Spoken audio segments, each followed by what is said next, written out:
We all go through life difficulties and challenges. I mean, that's what Tisha B'Av represents. Not just the tragedies that happened back then, but every tragedy is all a result of that initial cosmic separation or cosmic disconnect, or concealment is the right word. And when we misunderstand it, or we don't know how to deal with it, and we don't reverse the process, it can lead to all other troubles. Remember, if every human being was connected with godliness, Hashem Echad, it wouldn't be possible for one human being to hurt another. It would not be possible to have sinas chinam, baseless hatred, which caused the destruction of the Beis Hamikdash. It wouldn't be possible any injustice. All the holocausts and genocides, and it would not be possible if godly presence was completely revealed. So it's all a result of a concealment, with the goal, as I said, to reveal. And when Mashiach comes, indeed, it will all become reunited and reconnected. But meanwhile, there is a separation.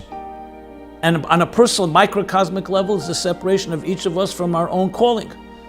When your material life is not connected to your spiritual life. When what you do is not aligned with the purpose of why you're here. What you do is not connected and aligned with who you are, who you truly are. There's a lack of there's an ayeka. Where are you? So all the problems that come from that is essentially every challenge that we have in life. But it's one thing to have a challenge, it's another is to have the strength to deal with the challenge. And if you notice, you'll see, the people who are able to get through challenges because they don't feel completely alone. Loneliness, it can be worse than the initial problem. When tragedy strikes and there's some negative event that happens, so that's terrible.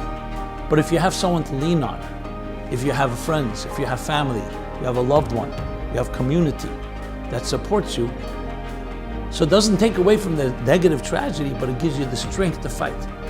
Even on a medical level, we know today, something which is obvious that the Torah always taught, but today even secular science recognizes the fact that you see a person, God forbid, is in a hospital.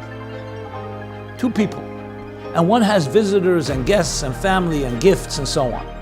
And they have exactly the same issue. The other person lies alone in bed. No visitors, no guests, no gifts. Tell me, what will be the difference? So every doctor will acknowledge, everyone acknowledges, the person who has visitors, who has friends, support, it strengthens the will to live, the will to fight. It strengthens the immune system. And this isn't just psychological, it actually affects the person because they have people that are there, they're not alone. But someone lies alone, the sadness of loneliness, of isolation, of solitude, bodod, is one of the worst possible things. How often people will say, I could deal with it if I didn't feel so alone, but I feel alone, I don't feel anyone will understand me. I don't want to let anyone in. And that's what people do, they isolate themselves. So in difficult times, one of the things we do is either we feel no one will understand me, or nobody, I don't want people to pity me, or they'll think I'm a loser. We push people away. So Yirmiyahu is saying the worst thing is the loneliness. Of course the Churban Beis Hamikdash, that the godliness went into Golus, Shchinta Begalusa, and the destruction and the killing and the expulsions, and all that came with it. But the loneliness is the worst thing, because when you feel alone, you don't feel there's hope. If we weren't so alone, we'd feel we can do something about it. We're to win it together. And that's what we need to battle, because the loneliness indicates on the separation. And what's the antidote to loneliness? Connection, attachment. So even on Tisha B'Av, we mourn together, we cry together, because that's how we rebuild.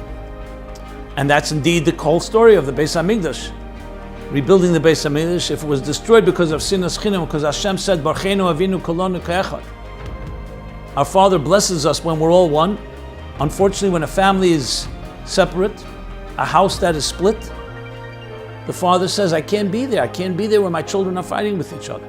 How could there be v'shachanti b'seichem? How could I live peacefully with you when you're at war? Discord, divisiveness.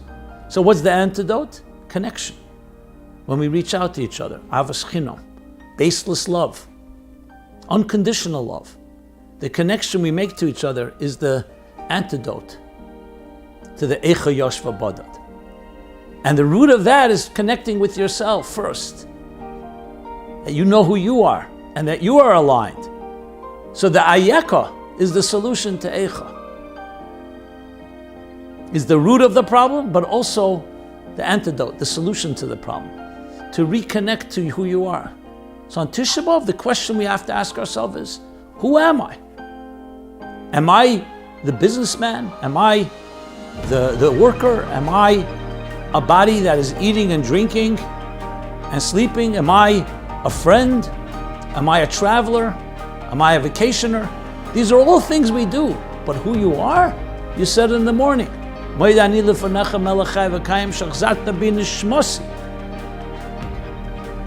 Elakai ato neshama shenasata bi tahirehi. The Eibishter, you have given me, the soul you've given me is pure. And that then descends and goes, ato barasa has been created and then shaped. Ato yitzarta, ato nefachta bi. Ato mishamra bikibi, you protect it within me. But who am I? The pure soul, the tzelem elakim. Before we've wandered off, before there was a betrayal, before there was the ayeka. So ayeka, loss of your own inner identity and connecting it to your outer identity, leads to loneliness. First of all, the loneliness of your own separation between your inner and your outer, and then the separation and the isolation and the loneliness of living and feeling the existential loneliness of existence itself.